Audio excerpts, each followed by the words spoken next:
Nesta videoaula, nós vamos abordar a farmacologia geral dos antimicrobianos. E o que seriam os antimicrobianos? Os antimicrobianos representam um conjunto de fármacos que são utilizados devido à sua capacidade de tratar infecções causadas por micro-organismos. Micro-organismos como bactérias, fungos, vírus, protozoários. No entanto, nesta aula, nós vamos abordar os antimicrobianos que são utilizados no tratamento das infecções causadas por bactérias, visto que estas infecções são as mais frequentemente observadas na clínica. No finalzinho da aula, eu vou comentar também rapidamente sobre fármacos ou antimicrobianos utilizados no tratamento de infecções causadas por fungos. A estes fármacos nós também os chamamos de antifúngicos e vamos falar também rapidamente dos principais agentes antivirais. No entanto, mais uma vez, reforço que nesta aula vamos focar, vamos falar com maiores detalhes sobre os fármacos que são utilizados no tratamento das infecções causadas por bactérias. São agentes antimicrobianos, mais especificamente são fármacos também conhecidos como antibacterianos. Bom, então aqui nós temos os principais organismos ou micro-organismos que são capazes de causar infecções no ser humano. Então nós temos as bactérias, que são seres procariotos, as quais são células que não possuem núcleo. Temos organismos eucariotos, como protozoários, fungos e homintos. Eucariotos são seres que possuem células com núcleo.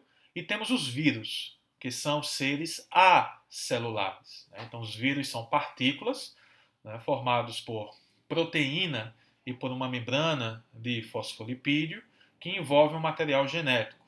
E os vírus, para se reproduzir, eles utilizam toda a maquinaria celular do hospedeiro. Diante destes organismos, nós temos que as bactérias são aquelas que estão mais relacionadas às infecções por micro-organismos.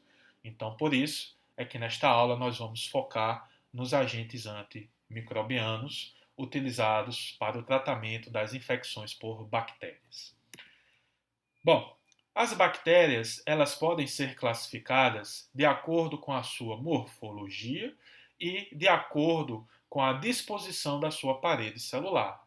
Com relação à morfologia, as bactérias podem ser cocos, bacilos ou espiroquetas. Cocos são bactérias que possuem uma morfologia esférica. Bacilos são bactérias que possuem uma morfologia em forma de bastão ou bastonete. Espiroquetas são bactérias que possuem uma morfologia espiralada. Nós também temos bactérias conhecidas como vibriões, que são bactérias que possuem uma morfologia similar a uma vírgula. Temos também bactérias cocobacilos, que são bactérias que possuem uma morfologia elipsoide, entre um formato esférico e um formato de bastão. Os cocos, eles podem ainda ser classificados como strepto ou estafilococos. Os streptococos representam bactérias, cocos, que se dispõem em uma linha, em um formato linear. Então nós temos vários cocos que se aglomeram em formato de uma linha.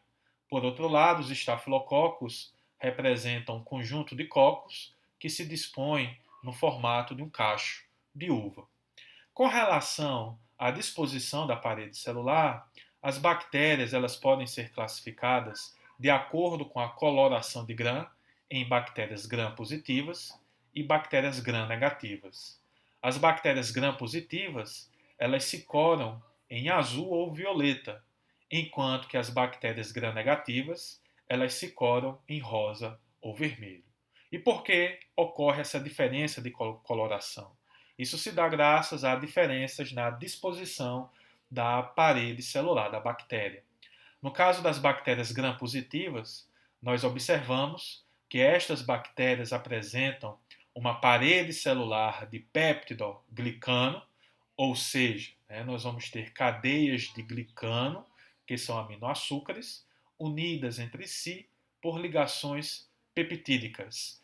Essa parede celular de péptido-glicano nas bactérias gram-positivas é uma parede celular externa e espessa, tá?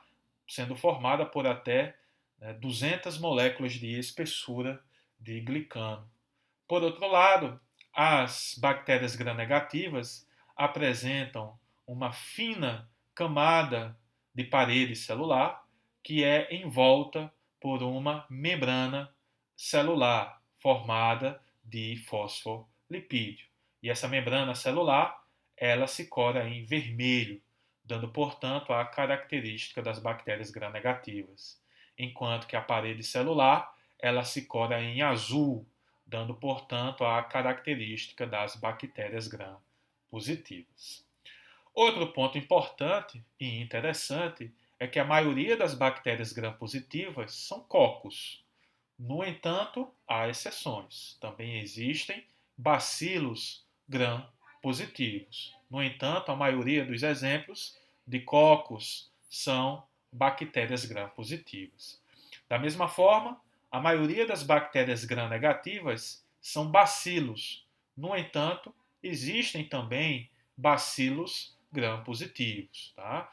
Mas, de forma geral, nós podemos dizer que a maioria das bactérias gram-positivas são cocos e a maioria das bactérias gram-negativas são bacilos. Tá? Exceções, no caso dos cocos, nós temos cocos gram-negativos, como, por exemplo, bactérias do gênero Neisseria. E temos também bastonetes gram-positivos, como, por exemplo, as bactérias do gênero Clostridium. Tá?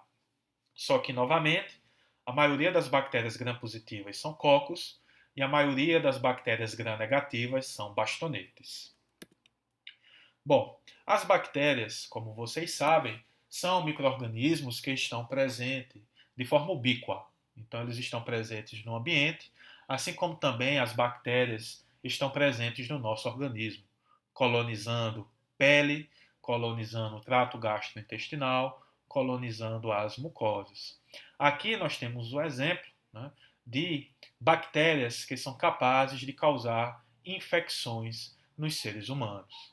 Nesta aula, vocês vão notar que vamos falar muito dos streptococcus e dos estafilococos, que são cocos gram-positivos que estão envolvidos em importantes infecções no nosso organismo, como, por exemplo, otite, meningite, pneumonia, infecções de pele, infecções do trato urinário, infecções do trato respiratório alto, infecções no olho e na sinusite. Tá? Então, streptococcus e estafilococcus são importantes gêneros de bactéria que estão envolvidos em diversas infecções no nosso organismo.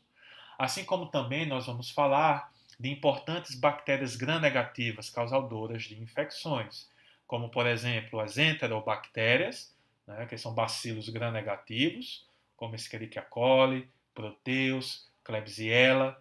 Vamos também falar bastante da Pseudomonas aeruginosa, que é um bacilo gram-negativo presente no ambiente e que está relacionado também a diversas infecções.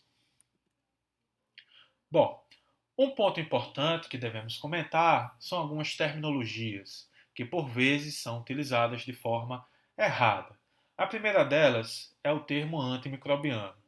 Antimicrobiano é um termo geral que especifica qualquer fármaco de origem natural, sintética ou semissintética usados contra agentes infecciosos. Então, qualquer agente capaz de matar ou de impedir o crescimento de um micro-organismo, ele é chamado de antimicrobiano. Então, dentro dos antimicrobianos, nós temos os antibacterianos, que são fármacos utilizados no tratamento de infecções causadas por bactérias. Nós temos os agentes antifúngicos, que são utilizados no tratamento de infecções causadas por fungos. Temos os antiprotozoários, antivirais. Tá? Então, o termo antimicrobiano é um termo mais geral. E o que seria quimioterápico? O quimioterápico representa uma substância química de origem sintética, capaz de inativar micro-organismos sem atingir o hospedeiro. Então, se esse composto ele tiver uma origem meramente sintética, ele deve ser chamado de quimioterápico. Outra característica do quimioterápico é o que chamamos de toxicidade seletiva. O que isso quer dizer? Isso quer dizer que nós vamos ter um agente capaz de ser tóxico para um micro-organismo, sem, no entanto, ser tóxico para o hospedeiro. Tá? Na aula de hoje, nós vamos falar de um quimioterápico, né, utilizado no tratamento de infecções causadas por bactérias gram-positivas e gram-negativas, que são as sulfas, em especial o sulfa-metoxazol, tá? Que é um agente quimioterápico porque tem origem sintética. E temos também o termo antibiótico. O que é um antibiótico? Um antibiótico é qualquer substância produzida por um organismo, seja ele fungos ou bactérias, ou seja, uma substância de origem natural, capaz de inibir o crescimento ou destruir outros micro-organismos. Então, quando falamos o termo antibiótico, estamos nos referindo a substâncias de origem natural ou aos seus derivados semissintéticos, que são fármacos capazes de levar à destruição ou impedir o crescimento de micro-organismos. Tá? Então, na aula de hoje, vários dos agentes antimicrobianos que eu vou comentar são antibióticos. Por quê? Porque eles têm uma origem natural, eles são produzidos naturalmente por fungos ou bactérias. Tá? Então, antimicrobiano é um termo geral, né? Especifica qualquer fármaco. Tá?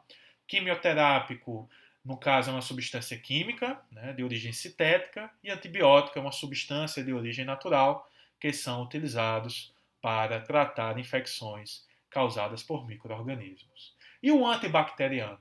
O antibacteriano pode ser um antibiótico ou um quimioterápico que é utilizado para tratar infecções causadas por bactérias.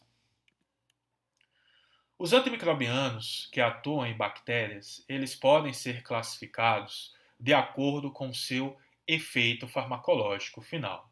Então nós podemos ter fármacos que são considerados como bacteriostáticos e fármacos que são considerados bactericidas. O que é um agente bacteriostático? Um fármaco bacteriostático é um antimicrobiano que impede o crescimento das bactérias.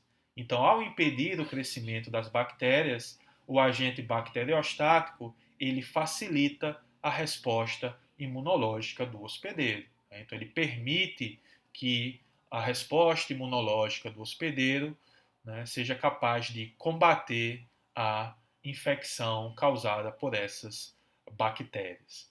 Por outro lado, os agentes bactericidas, né, são agentes capazes de matar o micro-organismo alvo, fazendo com que então, né, essas bactérias sejam destruídas e permitindo com que o organismo ele retorne à sua função normal, certo?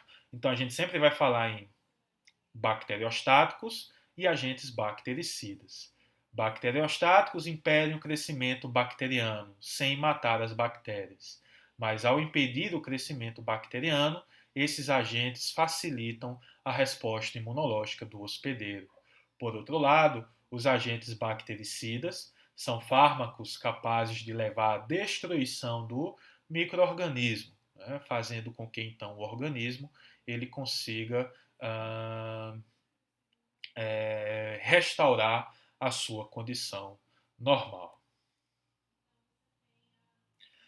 Os antimicrobianos que atuam em bactérias ou antibacterianos podem ser divididos também com relação ao seu mecanismo de ação. Então, nós vamos ter importantes agentes que são capazes de inibir a síntese da parede celular das bactérias, ou seja, eles vão inibir a síntese do péptido glicano. A principal consequência disso é que esses fármacos vão causar uma instabilidade na parede celular da bactéria, lembrando que essa parede celular ela é importante para a proteção da bactéria e para garantir a sua estabilidade.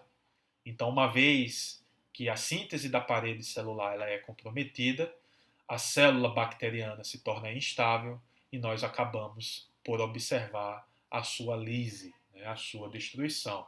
Então, dentro dessa classe, nós temos os compostos beta-lactâmicos, como as penicilinas e cefalosporinas, e temos também os fármacos glicopeptídeos, como por exemplo a vancomicina.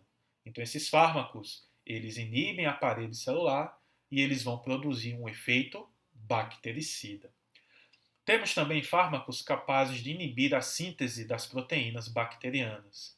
Em geral, esses fármacos são bacteriostáticos, com exceção dos aminoglicosídeos, que são bactericidas.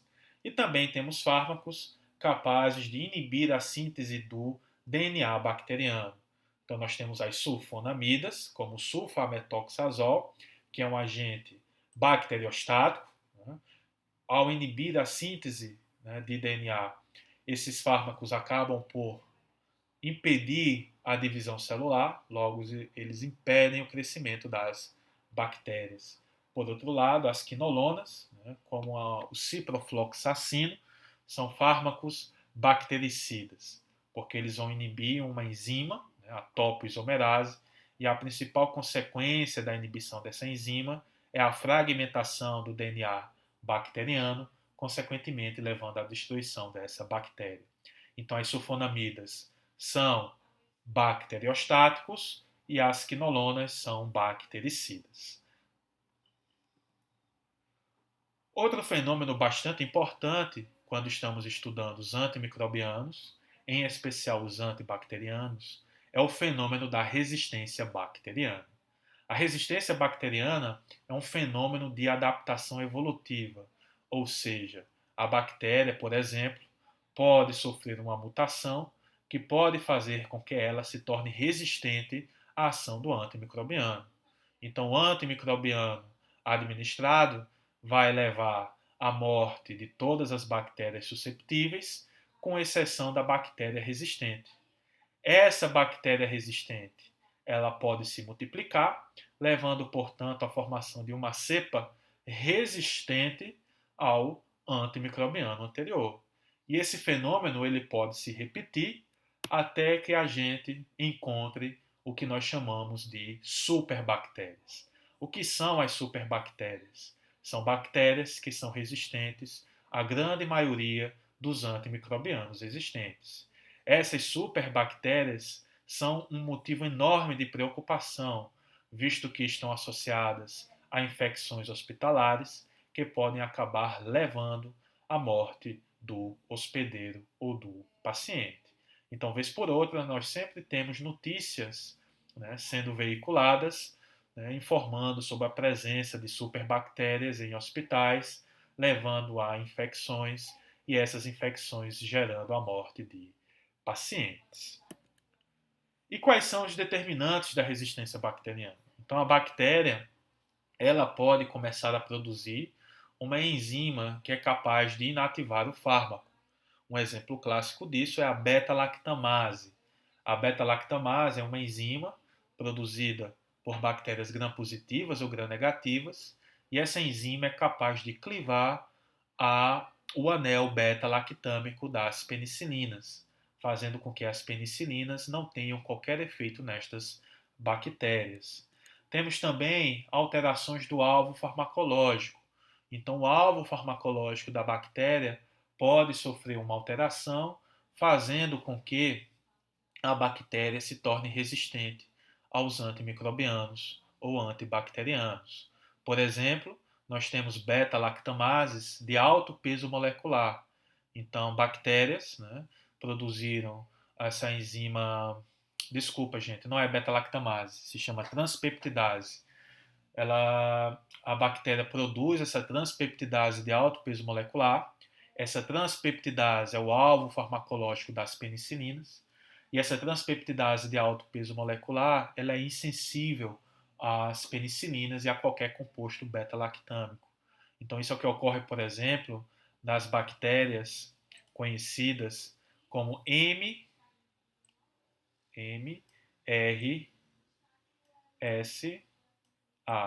O que significa MRSA? Staphylococcus aureus resistentes à meticilina. Essa cepa de Staphylococcus aureus ela é produtora de beta-lactamase, né? Então, uma enzima que inativa as penicilinas, e ela também possui uma transpeptidase de alto peso molecular, que faz com que essa cepa seja resistente tanto às penicilinas como às cefalosporinas, né? Então, esse é um tipo de bactéria, né, que está envolvida em diversos tipos de infecções, e essas infecções têm, né, um tratamento mais difícil, porque essas bactérias se tornam resistentes aos principais fármacos utilizados na clínica, né, como, por exemplo, as penicilinas e as cefalosporinas. Temos também mecanismos responsáveis pela diminuição da concentração do fármaco na bactéria. Isso daqui é bastante comum nas bactérias gram-negativas, né, que podem adquirir uma bomba de efluxo, e essa bomba de efluxo pode acabar levando à extrusão do fármaco. Então, nas bactérias gram-negativas, nós temos uma membrana externa, uma membrana mais interna, e nós temos uma fina parede celular no seu interior. Então, o que é que ocorre nas bactérias gram-negativas que desenvolvem um mecanismo que diminui a concentração do fármaco na bactéria? Essas bactérias elas expressam uma bomba de efluxo na membrana celular externa. Então, mesmo que um antibiótico ele penetre na bactéria, essa bomba de efluxo vai expulsar esse antibiótico. Tá? Então, essa é uma importante forma relacionada à resistência de bactérias, em especial bactérias gram-negativas, como a Pseudomonas aeruginosa.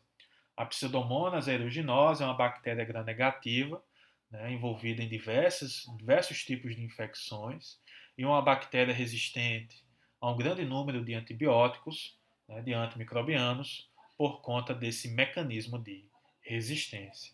E por fim, nós temos mecanismos naturais. Então, alguns antimicrobianos, né, antibacterianos, são, por exemplo, ineficazes em bactérias gram-negativas, porque estes fármacos simplesmente não conseguem alcançar o seu alvo farmacológico por questões inerentes da bactéria, como, por exemplo, os glicopeptídeos, como a vancomicina. Esses fármacos são fármacos volumosos, logo eles não conseguem ultrapassar a membrana externa das bactérias gram-negativas, não conseguindo induzir nenhum tipo de efeito nestas bactérias. Tá? Em especial, na aula de hoje, nós vamos enfocar bastante, né, no mecanismo relacionado à produção de enzimas, alterações no alvo farmacológico e, né, alterações na bactéria que levam à diminuição da concentração do fármaco na bactéria. Abordar, né, de forma geral, os principais inibidores da síntese da parede celular bacteriana. Então, dentro desse grupo, nós temos os compostos beta-lactâmicos e os glicopeptídeos. No caso dos compostos beta-lactâmicos, nós temos dois grandes grupos de fármacos, que são a penicilina, né, as penicilinas e as cefalosporinas. O que estes fármacos têm em comum? Eles apresentam em sua estrutura química um anel beta-lactâmico. E esse anel beta-lactâmico ele é importante porque vai ser graças a ele que as penicilinas e cefalosporinas vão ser capazes de inibir a síntese da parede celular bacteriana, produzindo, portanto, um efeito bactericida. As penicilinas, elas podem ser divididas em penicilinas naturais, que são aquelas que podem ser obtidas a partir de fungos, como por exemplo fungos do gênero Penicillium, e temos também as penicilinas semissintéticas, né, nas quais utilizou-se as penicilinas naturais para fazer alterações químicas que permitissem alterações nas suas características farmacocinéticas ou farmacokinéticas, dinâmicas. Já as cefalosporinas, elas podem ser divididas em cefalosporinas de primeira, segunda, terceira, quarta e, atualmente, quinta geração. As cefalosporinas são divididas em gerações de acordo principalmente com seu espectro de ação. Então, por exemplo, as cefalosporinas de primeira geração são efetivas contra bactérias gram-positivas. Por outro lado, cefalosporinas de terceira geração são mais efetivas contra bactérias gram-negativas. Todas os fármacos, penicilinas ou cefalosporinas, são capazes, possuem o mesmo mecanismo de ação, de impedir a síntese da parede celular das bactérias, e o resultado da ação das penicilinas e das cefalosporinas é um efeito bactericida. Vamos então ao mecanismo de ação das penicilinas e das cefalosporinas. Então aqui nós temos a parede celular bacteriana. A parede celular bacteriana, ela é composta de peptidoglicano. Então nós vamos ter uma cadeia de glicano. Essa cadeia de glicano é formada por dois aminoaçúcares, o ácido N-acetilmurâmico e o ácido N-acetilglicosamina, que se dispõem de forma alternada. Então a gente vai ter NANAG, NANAG, NANAG. E cadeias de glicano adjacente são unidas entre si graças a ligações entre cadeias peptídicas. Cadeias peptídicas estas que estão associadas ao ácido N-acetilmurâmico. E quem catalisa essa ligação entre as cadeias peptídicas é a enzima conhecida como transpeptidase, ou também conhecida como proteína de ligação às penicilinas. O que é que essa transpeptidase faz? Ela catalisa a ligação entre cadeias peptídicas associadas ao ácido N-acetilmurâmico, levando, portanto, à construção da parede celular bacteriana. E como as penicilinas e as cefalosporinas vão atuar? Esses fármacos vão atuar bloqueando a enzima transpeptidase. Então, ao bloquear a enzima transpeptidase, nós vamos ter uma inibição da síntese da parede celular. Consequentemente, nós vamos observar uma instabilidade na célula bacteriana, levando, portanto, à sua lise ou à morte celular. Então, os compostos beta-lactâmicos, como as penicilinas e as cefalosporinas, são agentes bactericidas, porque esses fármacos são capazes de inibir a enzima transpeptidase, impedindo, portanto, a síntese da parede celular. O principal mecanismo de resistência aos beta-lactâmicos, em especial às penicilinas, é a produção bacteriana de uma enzima conhecida como beta-lactamase ou penicilase. O que é que a beta-lactamase faz? Ela interage com o composto beta-lactâmico, levando, portanto, à formação de um metabólito inativo. Por que a beta-lactamase é mais importante para as penicilinas que as cefalosporinas?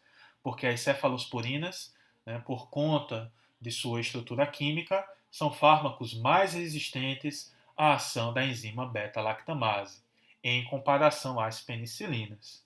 No entanto, algumas bactérias hoje em dia já expressam o que chamamos de beta-lactamase de espectro estendido. O que é que essa beta-lactamase faz? Ela é capaz de clivar o anel beta-lactâmico tanto das penicilinas como também das cefalosporinas.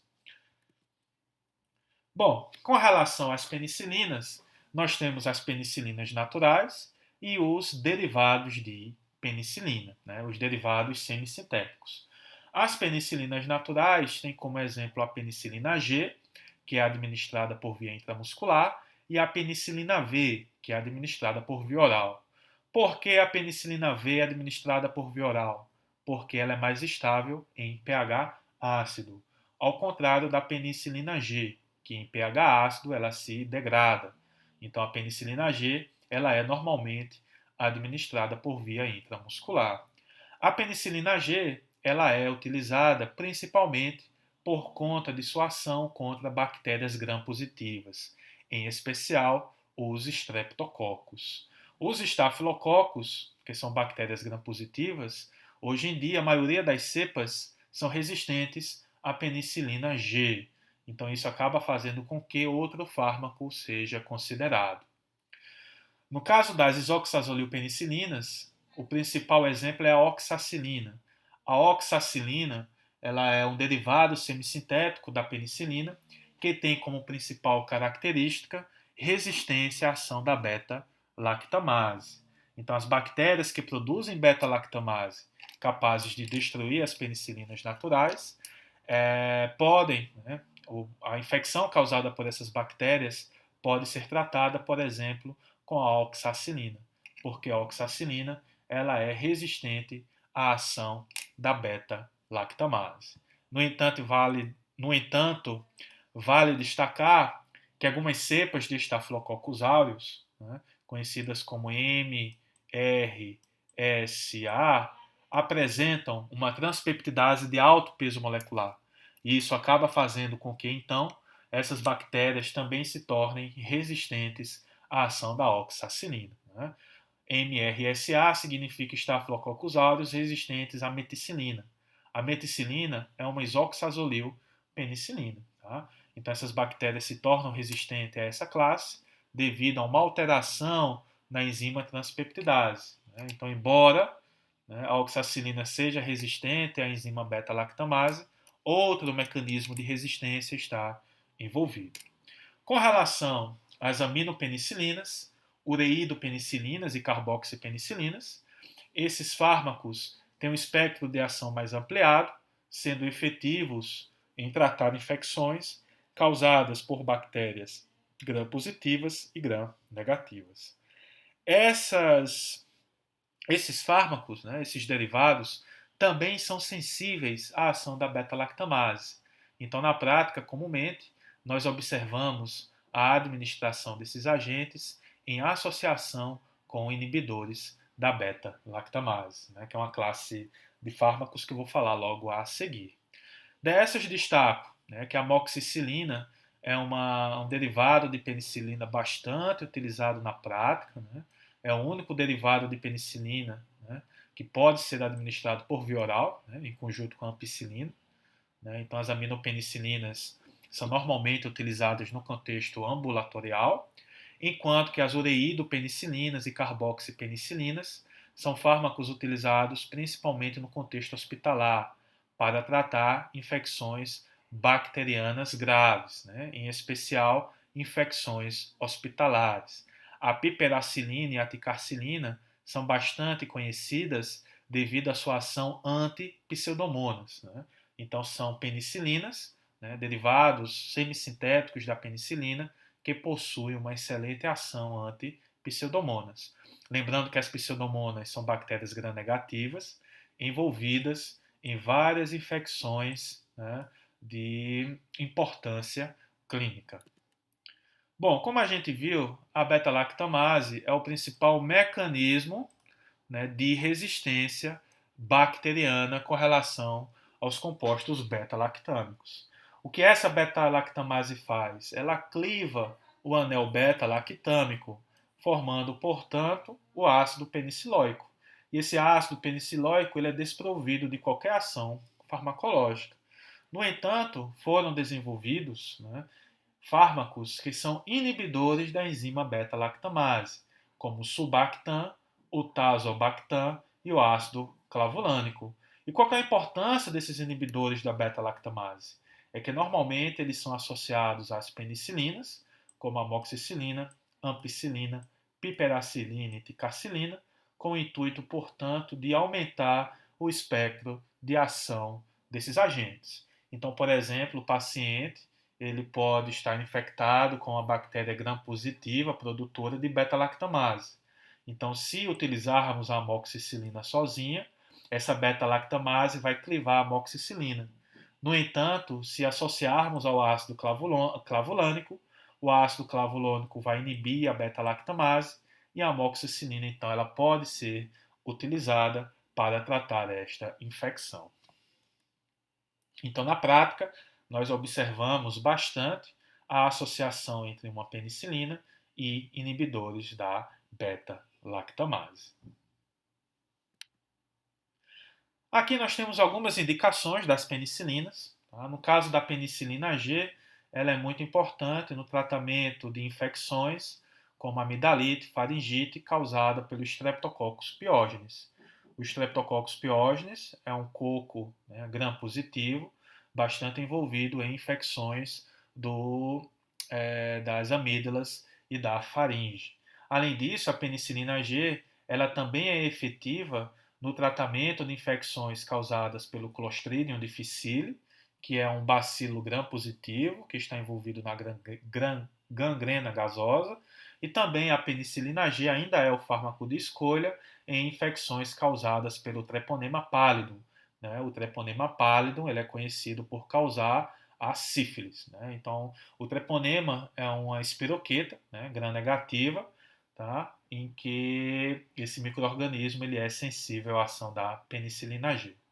Com relação à amoxicilina e ampicilina, são penicilinas de amplo espectro, né? São efetivos contra bactérias gram-positivas e gram-negativas, então podem ser utilizadas para tratar infecções das vias respiratórias superiores, né? E inferiores, então são utilizados para tratar sinusite, faringite, bronquites, tá? Causadas por Streptococcus pyogenes, Streptococcus pneumoniae, Haemophilus influenzae. Né? Também são fármacos utilizados, por exemplo, para tratar infecções do trato urinário causadas por enterobactérias, né? Que são bacilos gram-negativos. Já a oxacilina, ticarcilina e piperacilina são fármacos que são utilizados somente no contexto hospitalar. A oxacilina é utilizado no tratamento de infecções causadas por bactérias gram-positivas, produtores de beta-lactamase, enquanto que a ticarcilina e piperacilina são utilizadas principalmente no tratamento de infecções hospitalares causadas pela bactéria gram-negativa Pseudomonas aeruginosa. Né? A ticarcilina e a piperacilina são conhecidas como penicilinas anti-pseudomonas. As cefalosporinas também são compostos beta-lactâmicos, são fármacos que vão inibir a síntese da parede celular bacteriana, tá? Produzindo efeitos bactericidas. As cefalosporinas elas são divididas em gerações de acordo com a sua atividade antibacteriana ou espectro de ação. Então, por exemplo, as bactérias de primeira geração têm uma excelente atividade contra bactérias gram-positivas, como Staphylo e Streptococcus, em comparação a bactérias gram-negativas. As cefalosporinas de segunda geração vão ter uma menor atividade contra bactérias gram-positivas em relação à primeira geração, mas vão ter uma melhor atividade contra bactérias gram-negativas, em comparação às cefalosporinas de primeira geração. As cefalosporinas de terceira geração têm menor atividade contra bactérias gram-positivas, mas têm uma excelente ação contra bactérias gram-negativas. Quarta geração tem um espectro de ação ampliado, né? Então é efetiva contra bactérias gram-positivas e gram-negativas, só que as cefalosporinas de quarta geração têm uma maior resistência à beta-lactamase, tá? Principalmente para aquelas bactérias produtoras de beta-lactamase de espectro estendido, né? Que é uma beta-lactamase capaz, né, melhor dizendo, uma beta-lactamase insensível aos inibidores da beta-lactamase atualmente disponíveis. Cefalosporinas de quinta geração são cefalosporinas que são efetivas contra Staphylococcus aureus resistentes à meticilina. Né? Isso é uma cepa de Staphylococcus aureus que apresenta uma transpeptidase de alto peso molecular, o que faz com que as penicilinas e cefalosporinas de primeira, segunda e terceira geração não sejam efetivas. Tá? No entanto, a ceftarolina, né, ela consegue inibir essa transpeptidase de alto peso molecular, sendo, portanto, né, efetiva no tratamento, né, deste tipo especial de bactéria. Como exemplo, de primeira geração, nós temos a cefazolina, de segunda geração, a cefuroxima, de terceira geração, a ceftriaxona, quarta geração, cefepima e quinta geração ceftarolina. Gente, são apenas alguns exemplos. Tá? Cada geração de cefalosporina tem vários exemplares que podem ser utilizados. Coloco para vocês os principais agentes. Como indicações, as cefalosporinas de primeira geração são importantes para tratar infecções de pele e tecidos moles, né, causadas por bactérias gram-positivas, né, cocos. Segunda geração são fármacos que podem ser utilizados no tratamento de infecções de vias aéreas superiores, né, sinusite e otite média.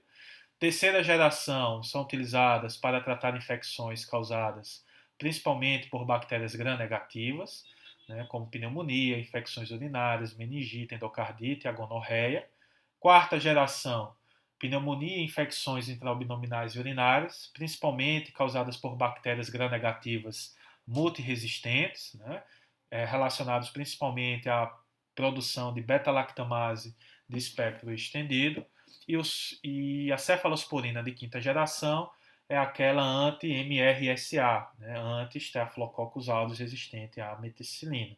Então entra aí pneumonia, infecções intraabdominais ou urinárias causadas por essa cepa de bactéria. Principais reações adversas aos beta-lactâmicos. Então a principal reação adversa, gente, são as reações de hipersensibilidade, que podem variar desde a exantemas, né, urticária, até mesmo ao edema de glote, né, que é a complicação das reações de anafilaxia. Tá? Então, isso pode ocorrer em uma parcela significativa dos pacientes, pode haver reação cruzada, né? Então, se o paciente ele é alérgico à penicilina G, ele pode ser alérgico às aminopenicilinas ou às cefalosporinas. Tá? Então, é muito importante conhecer o histórico do paciente com relação à alergia a medicamentos. As cefalosporinas de primeira geração, como a cefalotina, podem causar nefrotoxicidade.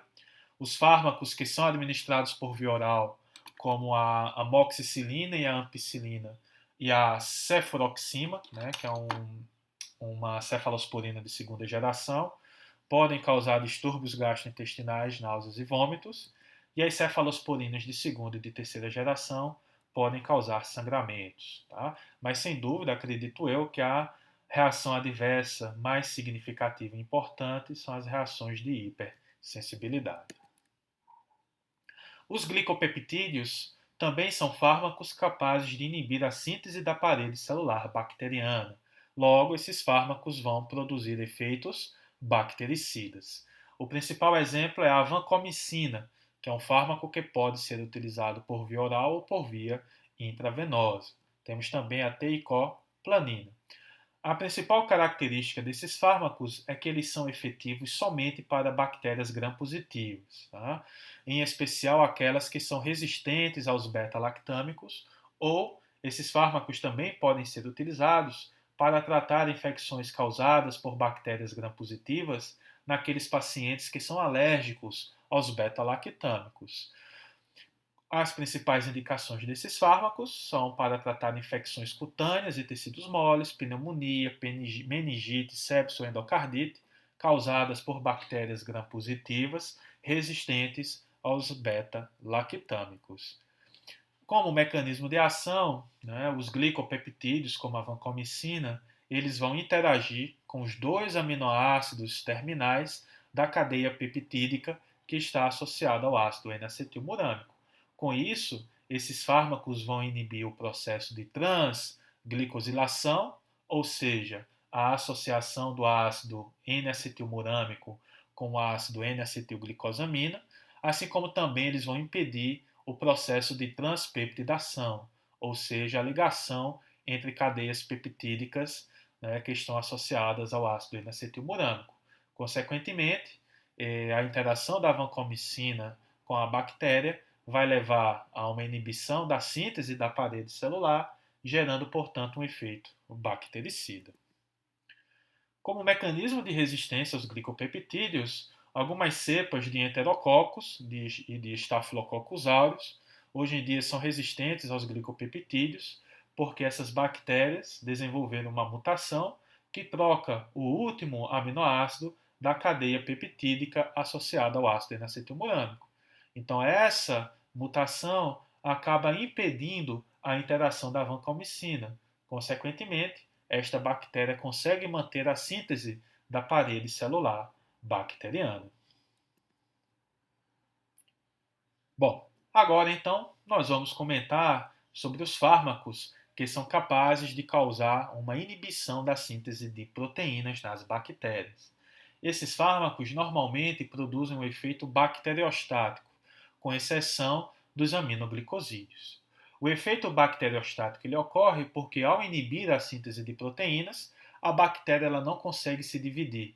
Então, esses fármacos eles acabam impedindo o crescimento ou a divisão bacteriana. E, com este efeito bacteriostático, o nosso organismo então consegue combater a infecção bacteriana mais facilmente. Por outro lado, os aminoglicosídeos representam uma classe de fármacos que inibem a síntese de proteínas, mas que produzem um efeito bactericida.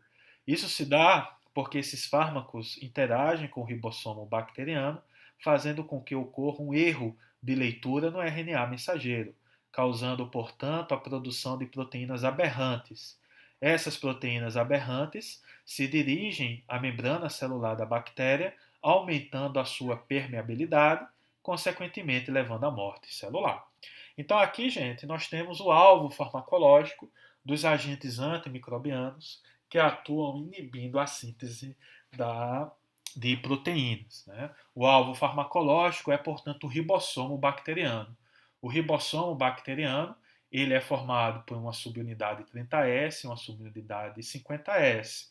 Então, os agentes antimicrobianos interagem com essas subunidades, impedindo, portanto, a correta síntese de proteínas. Então, por exemplo, os aminoglicosídeos, né, como a streptomicina, esses fármacos vão interagir com a subunidade 30S, né, do ribossomo, causando erros de leitura do RNA mensageiro. Então, com isso, nós vamos ter a formação de proteínas aberrantes, né, ou proteínas mutadas, que vão se dirigir à membrana da bactéria, aumentando a sua permeabilidade, causando, portanto, um efeito bactericida.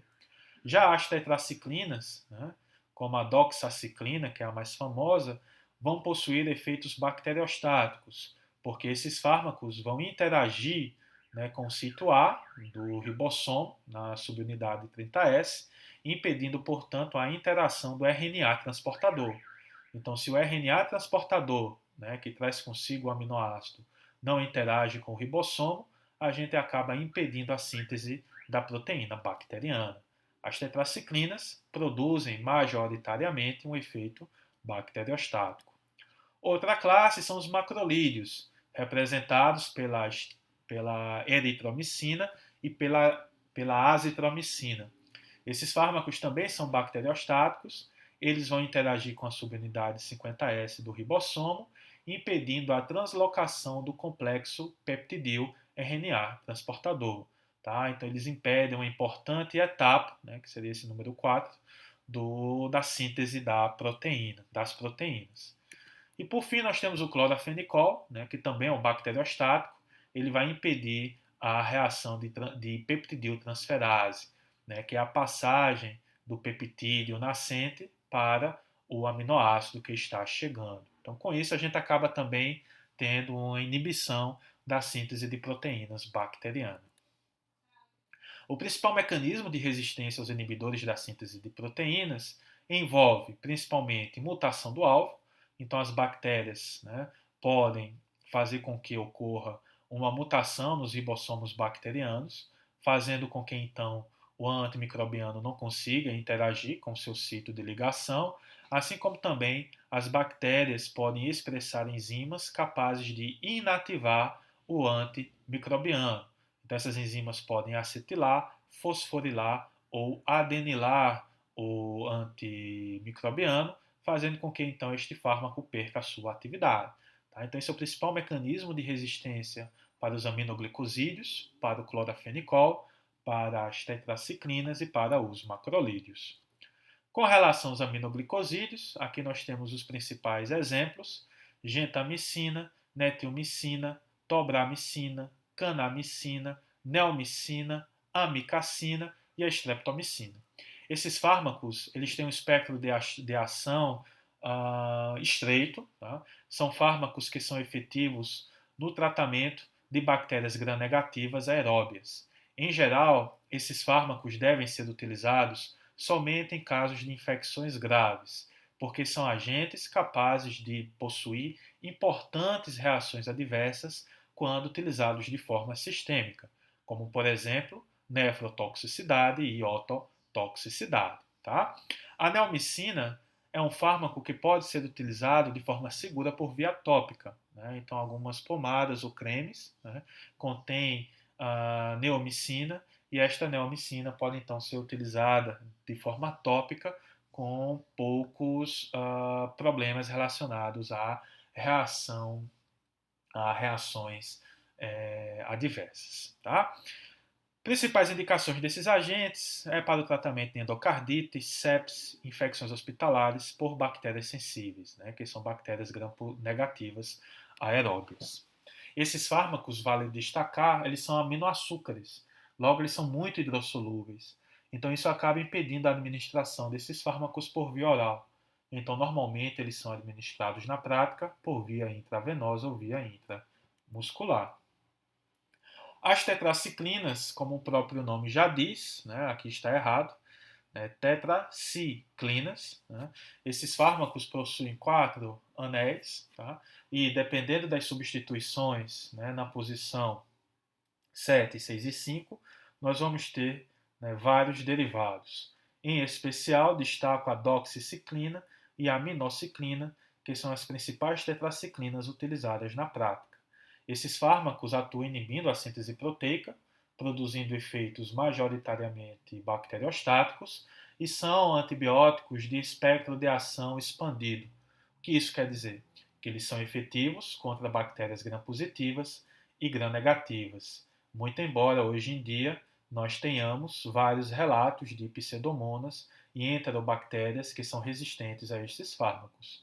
As tetraciclinas, elas são muito importantes porque elas podem ser utilizadas no tratamento da sífilis, em especial naqueles pacientes que são alérgicos à penicilina G.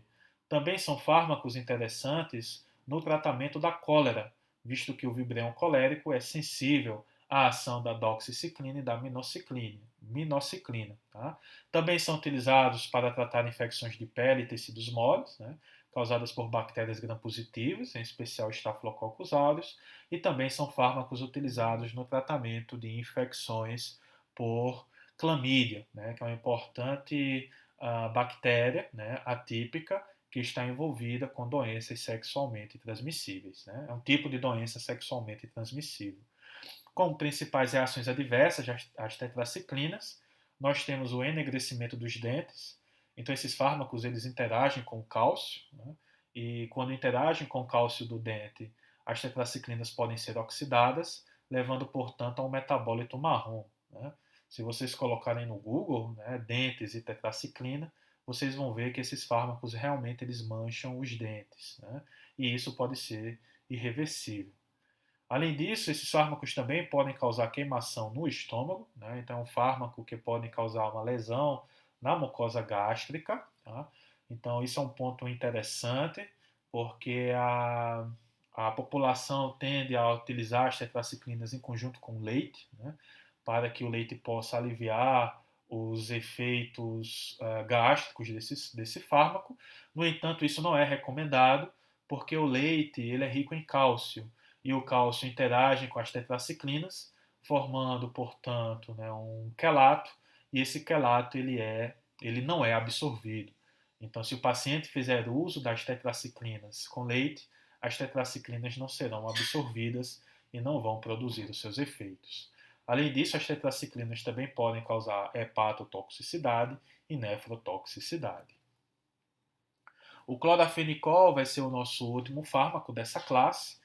O clorafenicol é um fármaco bastante complicado, entre aspas, porque muito embora ele tenha um espectro de ação bastante expandido, sendo efetivo para vários tipos de bactérias, o clorafenicol está associado a reações adversas que podem ser fatais para o paciente. Isso se dá porque esse fármaco ele é capaz de inibir a síntese de proteínas na mitocôndria.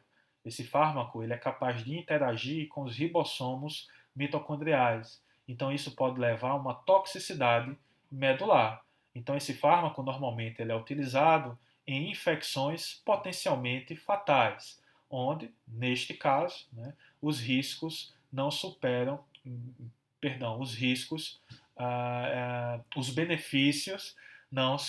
Ai, me perdoa, gente. Porque, nesse caso, os riscos superam os benefícios? Não, os benefícios superam os riscos. Me perdoe por essa confusão, tá? Então, são agentes bacteriostáticos, né, efetivos contra bactérias gram-positivas e gram-negativas, e tem como principais reações adversas, né, reações adversas gastrointestinais, anemia, leucopenia e trombocitopenia. Né? Então, ela pode levar à pancitopenia.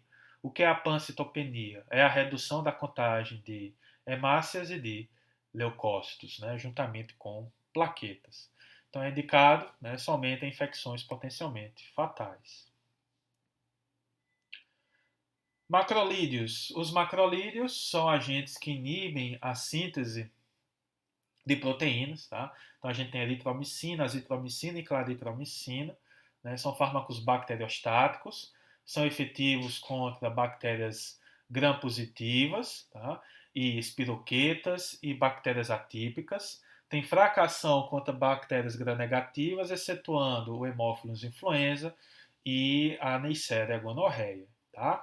Então, indicações, né? Infecções do trato respiratório, infecções por clamídia, infecções de pele, tecidos moles e no tratamento do H. pylori, né? Que é uma espiroqueta. Neste caso, associa-se a claritromicina com amoxicilina. E as principais reações adversas são reações adversas gastrointestinais e arritmias. Essas reações adversas gastrointestinais ocorrem principalmente para a eritromicina. A eritromicina é capaz de ativar o receptor de motilina no trato gastrointestinal, levando, portanto, a um aumento da motilidade. E isso pode acabar gerando, né, dor em cólica e aumento do trânsito intestinal. Bom, agora nós vamos falar da última classe de fármacos que são utilizadas, né, que são utilizados no tratamento de infecções causadas por bactérias. Neste caso, né, vamos falar dos inibidores da síntese de DNA. Então aqui nós temos as sulfonamidas, né? Na aula de hoje vamos focar no sulfametoxazol e temos também as quinolonas. Então, gente, no caso dos fármacos que inibem a síntese do DNA, nós temos as sulfas, né, como o sulfametoxazol, que normalmente é associado com a trimetoprima. Esses fármacos, utilizados em conjunto, eles possuem um efeito sinérgico, né, o que também acaba aumentando seu espectro de ação, fazendo com que estes fármacos sejam efetivos contra bactérias gram-positivas e gram-negativas. Esses fármacos eles vão atuar na via do folato, e a via do folato na bactéria é importante para a síntese do DNA. Esses fármacos podem ser administrados por via oral e vão possuir efeitos bacteriostáticos. Então aqui nós temos a via do folato. Então na bactéria, a bactéria vai utilizar o ácido para-aminobenzoico, juntamente com a pteridina, né, para a síntese do ácido dihidropteróico, tá? Desculpa, gente. Ácido dihidropteróico. Em seguida, o ácido dihidrofólico vai ser convertido em ácido tetrahidrofólico. E esse ácido tetrahidrofólico ele vai virar aspirinas e, consequentemente, o DNA. Então, a gente observa que o sulfametoxazol e a trimetoprima vão atuar inibindo enzimas que são importantes no processo de síntese do DNA bacteriano. No caso, o sulfametoxazol vai inibir a enzima de hidropteroato sintase e a trimetoprima vai inibir a dihidrofolato redutase. E a consequência disso, portanto, é uma redução da síntese do DNA. Então a bactéria não consegue replicar o seu DNA, consequentemente ela não consegue se dividir, não consegue se reproduzir. E isso acaba produzindo um efeito bacteriostático. Como mecanismos de resistência, algumas bactérias podem produzir enzimas com afinidade reduzida para esses fármacos, assim como também algumas bactérias, né, podem possuir uma superprodução do PABA, né? Então, o excesso de PABA acaba antagonizando, por exemplo, os efeitos do sulfametoxazol, né? Então, são alguns mecanismos de resistência que existem, que as bactérias podem acabar desenvolvendo. Com relação ao espectro de ação, esses agentes são efetivos contra bactérias gram-positivas e gram-negativas, tá? Então aí inclui estafilococcus e streptococcus, bactérias gram-negativas, né? Tanto enterobactérias, como também Neisseria e hemófilos, as clamídias, né, que são bactérias atípicas e causam a doença sexualmente transmissível, também são sensíveis. Tá? No entanto, pseudomonas, bacterióides fragiles e enterococos são resistentes à ação do sulfametoxazol e da trimetoprima. As indicações desses agentes é para o tratamento de infecções do trato urinário, né, causadas por enterobactérias, tá? Infecções do trato respiratório, infecções do trato gastrointestinal, nocardiose, também cólera, infecções de pele e tecidos moles e osteomielite, né? Essas duas aqui sendo causadas por estafilococos. Como reações adversas, esses fármacos podem causar anemia hemolítica aguda, leucopenia, né, devido ao efeito antifolato da trimetoprima, náuseas e vômitos e reações de hipersensibilidade. Quinolonas. Então, chegamos à nossa última classe de agentes antibacterianos. Né? As quinolonas são derivados do ácido nalidíxico. Tá? Esses fármacos, eles são bastante efetivos, principalmente no tratamento de infecções urinárias. Tá? São agentes de espectro expandido que atuam inibindo a enzima topoisomerase, tá? Nas gram-negativas e nas gram-positivas. E ao inibir essa enzima topoisomerase, nós vamos acabar observando um efeito bactericida. Esses agentes possuem um espectro de ação expandido, tá? Dependendo do fármaco, como a gente vai comentar logo em seguida. Então, eles são efetivos para aeróbios, anaeróbios gram-positivos e gram-negativos. O mecanismo de ação das quinolonas se dá, portanto, pela inibição da topoisomerase.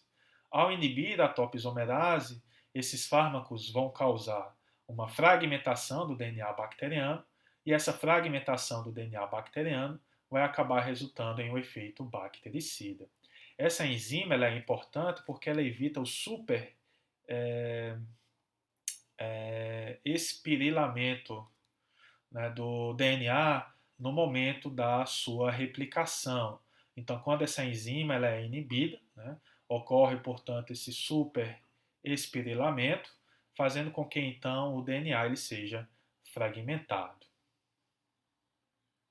Como mecanismos de resistência, pode ocorrer redução da permeabilidade, que pode se dar principalmente pela expressão de bombas de efluxo. Né?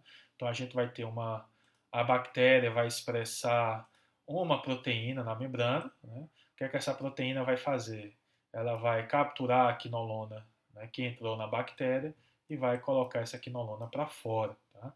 Também temos, né, alterações ou mutações na enzima topoisomerase, que pode fazer com que as quinolonas percam a capacidade de interagir com seu alvo farmacológico.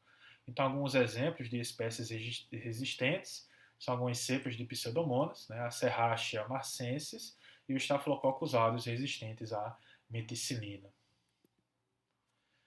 As quinolonas podem ser divididas, né, em gerações, tá? E essa divisão se dá graças ao espectro de ação dessas bactérias. Então, a de primeira geração, que é o ácido nalidíxo, ela é efetiva contra bactérias gram-negativas, em especial as enterobactérias. As de segunda geração, como norfloxacino, enoxacino, ciprofloxacino e ofloxacino, além das enterobactérias, também são efetivas para pseudomonas, cocos gram-positivos e bactérias atípicas. Terceira geração tem, né, o mesmo espectro da segunda, só que também são efetivas para os estreptococos. E quarta geração engloba, né, o espectro de ação da terceira, incluindo os anaeróbios. Né? Então, moxifloxacino e o gatifloxacino, em teoria, são efetivos basicamente para quase todas as bactérias causadoras de infecções. Indicações terapêuticas: infecção do trato urinário, né, infecções do trato respiratório, Infecções do trato gastrointestinal, né, causada por E. coli, salmonella, shigella, osteomielite e o pé diabético, né, que normalmente está associado a uma mistura de bactérias. Bom, vamos falar agora um pouquinho sobre os antifúngicos, né? Os antifúngicos são fármacos que são utilizados para tratar infecções causadas por fungos. Então nós temos os azóis e a terbinafina, né, que são fármacos que vão inibir a produção do ergosterol. O ergosterol é um importante constituinte da membrana celular dos fungos, né? Nós temos a anfotericina B e a nistatina, que são fármacos que vão abrir poros, né, na membrana dos fungos. As equinocandinas, né, que vão interromper a síntese da parede celular dos fungos. A flucitosina, que vai impedir a síntese do DNA dos fungos. E a griselfulvina, que vai inibir o fuso mitótico, impedindo, portanto, a reprodução dos fungos. Destes agentes, vamos comentar rapidamente o papel dos azóis e da terbinafina, que sem dúvida são os principais agentes utilizados no tratamento de infecções causadas por fungos. Bom, no caso dos azóis, esses fármacos podem ser os imidazóis e os triazóis. Qual a diferença dos imidazóis para os triazóis? Os imidazóis são fármacos normalmente utilizados por via tópica, como o cetoconazol e o miconazol. Aqui temos outros exemplos. Os triazóis, por sua vez, são utilizados principalmente por via sistêmica, né, por via oral, como o fluconazol e o itraconazol. Esses agentes eles são fungistáticos, ou seja, eles vão impedir o crescimento do fungo. E isso se dá principalmente pela inibição da síntese do ergosterol. Ao inibir a síntese do ergosterol, os fungos perdem a capacidade de crescer, né, de se reproduzir. Esses agentes são indicados principalmente no tratamento da candidíase oral, cutânea ou sistêmica, e também para o tratamento de micoses de pele ou de unha. A terbinafina é outro antifúngico, também bastante utilizado, principalmente por via tópica. É um fármaco fungicida. Ele também está envolvido na inibição da síntese do ergosterol, só que ao contrário dos azóis, a terbinafina vai levar a um aumento na produção de metabólitos tóxicos, né, que vão acabar levando à morte do fungo.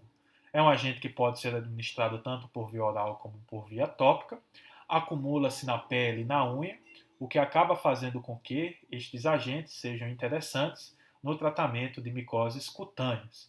Como reações adversas a esses fármacos, nós temos a dor de cabeça, náusea, diarreia, perda do apetite, erupções cutâneas, dores musculares e nas articulações. E por fim, gente, vamos falar um pouquinho sobre os antivirais, tá? Então, os vírus, né, são seres acelulares, né? Eles são compostos por uma camada de proteínas e fosfolipídio que envolve o material genético. E os vírus, eles utilizam a maquinaria celular para se reproduzir, né? Então, eles sempre vão ter uma célula-alvo. O vírus, então, vai ser captado por essa célula, né, por endocitose. Uma vez no interior da célula, o vírus vai sofrer um processo de desnudamento. Né? O que isso quer dizer? Que essa membrana de proteína e de lipídio, né, ela é aberta, permitindo, portanto, a saída do material genético. E esse material genético, que pode ser RNA ou DNA, vai ser utilizado, portanto, para a síntese de proteínas, né, e dos constituintes dos novos vírus. Tá?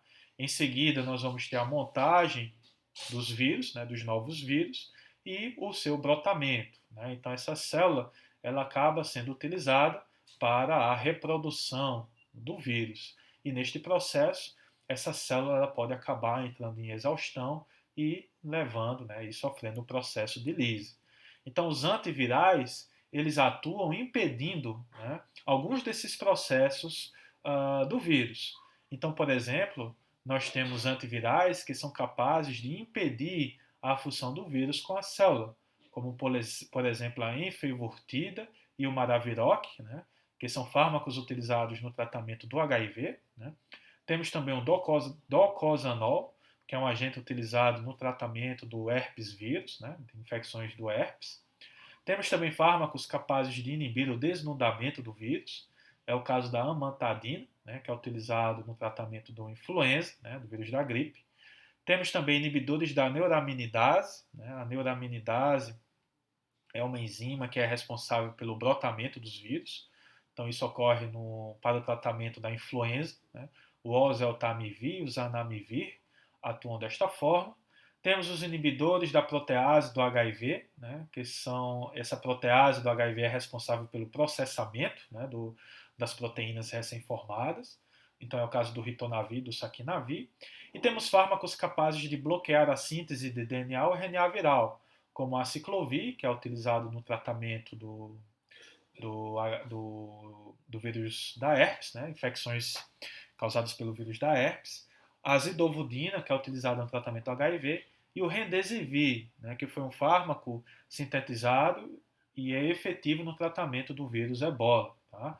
Isso aqui eu vou abrir um parênteses, né? Porque o remdesivir, estudos demonstram que ele parece ser efetivo para evitar a síntese de RNA do SARS-CoV-2. Né? E aparentemente esse fármaco ele é efetivo no tratamento do Covid-19. Né? Esse fármaco ele já está sendo utilizado nos Estados Unidos, mas o seu uso, né, ele ainda não é permitido aqui no país. Né? Então está em processo de aprovação pela Anvisa. Né? Mas é um fármaco que aparentemente pode ser utilizado no tratamento do Covid-19. Né? No SIGA eu coloquei um artigo, né, em espanhol, tá, que discursa um pouco sobre o uso do Remdesivir no tratamento da Covid-19. Então é isso, gente. Tá? Ah, por favor, façam a leitura do material, tá, de consolidação do conteúdo, em especial a parte que lida sobre os antibacterianos.